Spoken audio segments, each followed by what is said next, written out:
Coming up today, we take a look at local photographers who found a creative way to brighten people's days despite quarantine.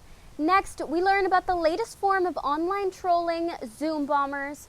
Right after, Chelsy Asorey shows us how to make a sweet treat right from the comfort of our own home. Then we have our Moss Means More team giving us the news on a Florida kennel who cleared out their entire shelter. And finally, our entertainment team shows us the Disney sing-along that happened this past week. All of this and more coming up right now on a brand new episode of Moss News.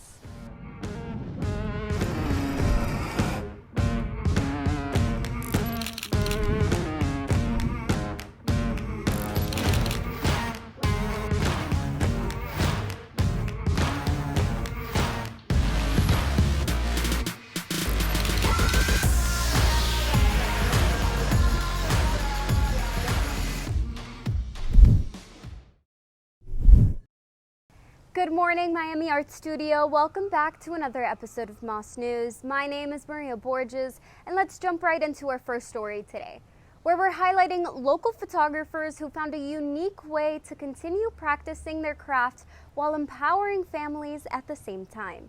Here's Isabel Greiner. U.S., as Vani just says, has been identified as the next global epicenter. With the coronavirus causing panic in the lives of many, it is important to stay calm and keep a positive outlook. Members of the community are finding innovative ways to cheer others up while also contributing to a worthwhile cause, even during social distancing. We had the opportunity to hear from Natalie Fernandez to learn more about a project that is bringing positivity to Miami.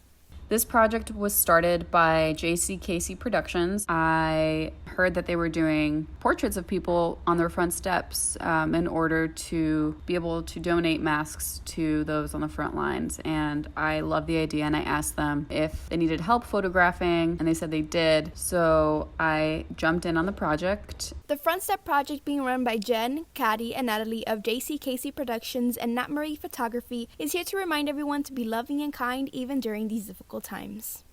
This project allows photographers to go to people's front steps and take portraits of families, friends, and couples while also telling their stories. The catch? They always stay 6 feet apart. Each person that is photographed donates at least $25, which equals a production of 3 masks by Debris, a swimwear company that is dedicated to aiding the community's recovery. This protective gear is then donated to those who need it most, especially those in the medical, law enforcement, and food industries. You know, this project doesn't just help frontline workers, it also helps families dress up one day for 10 minutes, get outside of their routine, and have some memories that they can always look back on. As this pandemic takes hold of the world, people everywhere are doing what they can to bring positivity for their communities. Make sure to check out this amazing work at frontstepproject.com. Reporting for Mass News, I'm Isabel Greiner, signing off. Thank you, Isabel. It's amazing to see photographers spread some joy during this difficult time. Now, it seems like the entire world has resorted to online video calls to be productive. The most popular among these services is a platform called Zoom. While most users utilize Zoom for its intended purpose, increasing productivity, some users have taken advantage of the site to harass classes or conferences. We now go to our Moss correspondent, Vicky Perez, with more on the story. Video bombers are sneaking into these virtual classrooms. Something known as Zoom bombing. Profoundly distressing. With the increase of COVID-19 all over the nation, the application Zoom has been especially useful in keeping students and teachers connected from home. Though Zoom has been extremely beneficial during these uncertain times, it has now been a big target for what is now referred to as Zoom bombing. Zoom is a group video chat app that is being used worldwide for educational purposes. The recent popularity of the app comes from the rise of COVID-19, which has led to the closing of K-12 schools.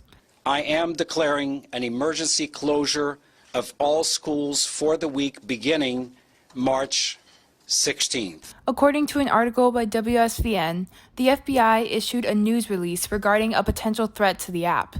There have been reports of Zoom calls getting hijacked by unnamed figures who have been spreading offensive comments and graphic images. I've been using Zoom as a grad student already for 3 years, and I've never ever experienced any of this. So obviously these people are doing it now because of the fact that we're in quarantine, because I've never had to go into a password protected Zoom. I never had to do any of, well. Although these attacks on Zoom have become more common in recent time, officials have spread awareness as to how users can avoid encountering these hackers. For example, hosts can have the option to lock their meetings and require a password, so they can control who enters their call. In addition, officials stated that people should avoid sharing their meeting links on public sites.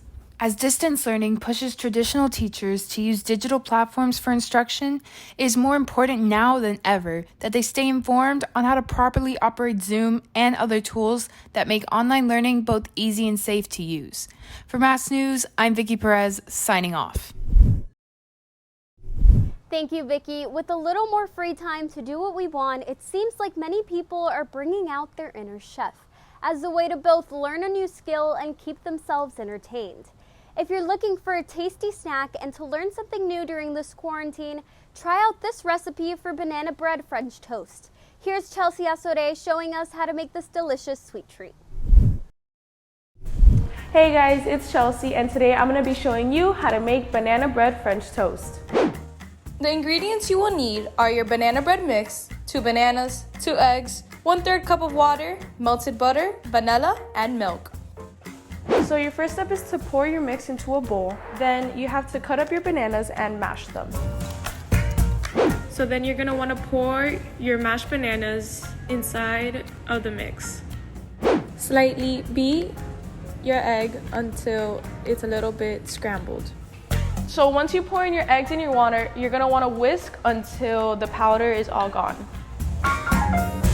Once you're done mixing, you're going to want to pour the mix into a buttered pan. Then you're going to want to put your mix into the oven at 350 for 40 to 45 minutes. To make your French toast batter, you first want to melt butter, then add your milk, add 2 teaspoons of vanilla, an egg, and mix together. Once you have your sliced pieces of bread, you're going to want to let it soak in the batter for a few minutes and then flip to the other side. You're going to want to place your French toast into the buttered pan and leave it sitting here until it's a golden brown color, and then switch to the other side. I hope you enjoyed your banana French toast. Thank you, Chelsy, for that amazing recipe. When we come back, our Moss Means More team shows us some unexpected good news that came as a result of COVID-19. But before we move on with our show, we take a quick break with our Moss Trivia with Daniel Fernandez.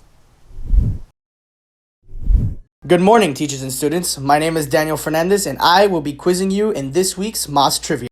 Which celebrity began the YouTube channel Some Good News, or also known as SGN?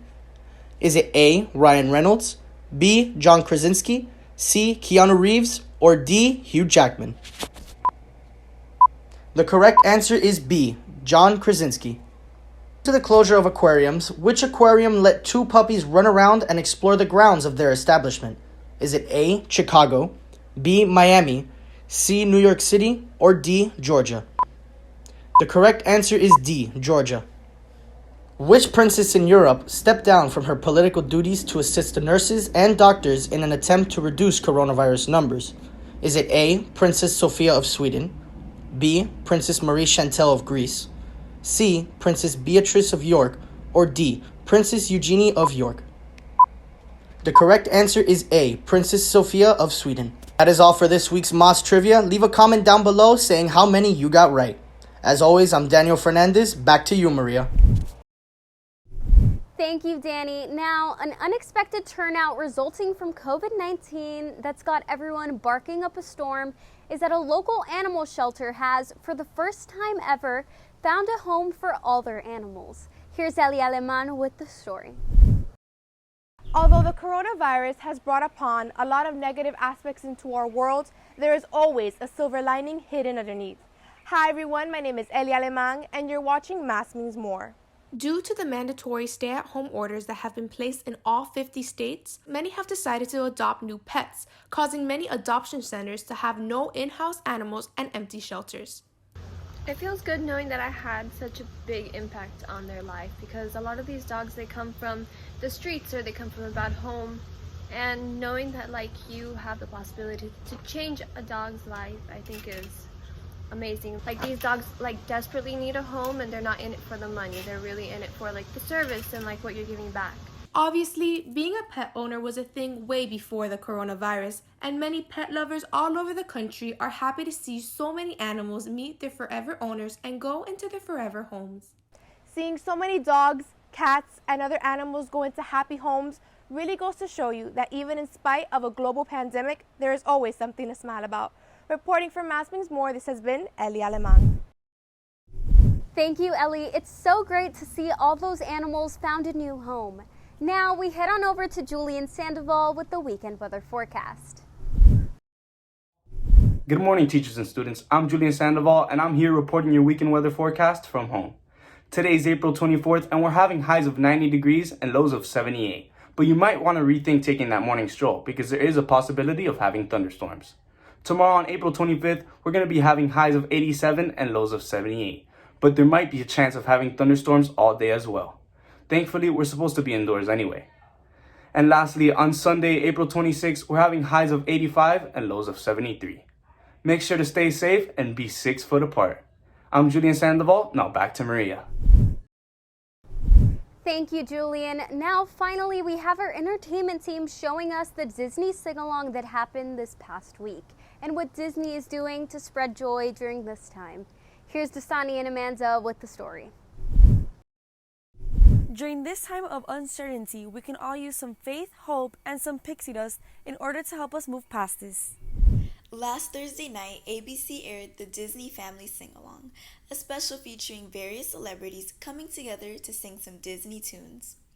Hosted by Ryan Seacrest, there was a wide range of recognizable talents, ranging from Glee, American Crime Story, and a Harry Potter musical's Darren Criss to the Queen herself, Beyoncé. All sang their hearts out to Disney classics. The original cast of High School Musical reuniting for a rendition of We're All in This Together, and they were joined by the current cast of Disney Plus High School Musical, as well as the current Disney Channel original movie stars from Zombies and Descendants trilogy. A blend of DCOM Legends past and the future. Ariana Grande covered I Won't Say I'm in Love from Hercules.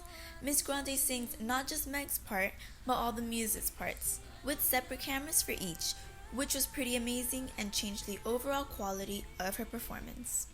I won't say I'm in,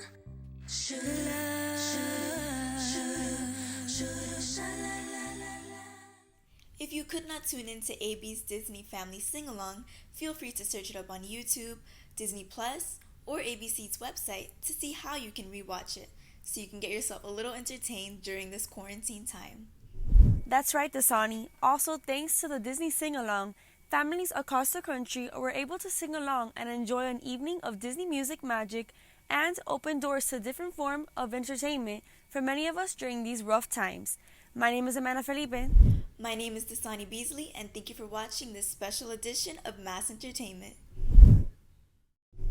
Thank you so much for tuning in to another episode of Moss News. We hope you take the proper precautions and find the positive side of things during this time. Thank you for watching. We hope you stay safe. This has been Maria Borges reporting. Thank you for watching. Don't forget to follow and subscribe to us on YouTube, Instagram, and Twitter.